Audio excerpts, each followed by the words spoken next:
Obe srečanji so Novomeščani dobili z rezultatom 5-0 v zmagah, čeprav je bilo kar nekaj tekem precej izenačenih.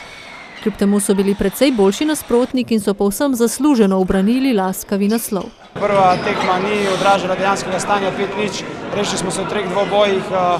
Vsekakor nisem čutil takšnega cmoka v grlu kot lansko leto, ko smo prišli na domač teren z -1. Lepo je zmagati v 2 tekmah, naša ekipa je odigrala fantastično. Prva tekma ni bila tako lahka, ker rezultat je bil 5-0 sicer, ampak tekme so bile 3-2, 3-1, skozi goste. Mislim, danes se ima malo lažje, no, ampak sicer zmaga 5-0, 5-0, zelo smo veseli. Uroš Slatinšek je bil še 3. leto zapored razglašen za najboljšega igralca državnega prvenstva.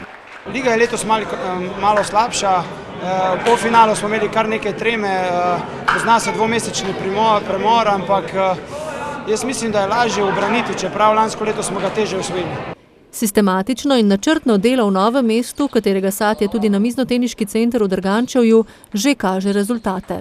Tale zmaga, moram reči, da je bila kar presenečenje, tako gladka zmaga. Nismo pričakovali, ker lani je bilo zelo napeto skozi celo sezono. Letos tudi v play-offu pa očitno smo bili dosti boljša ekipa in igralci so se bolje pripravili in pokazali vse, kar znajo. V naslednji sezoni bo v ligi nastopala tudi druga ekipa Krke, tako da bo morda ravno ta najhujši tekmec aktualnim državnim prvakom.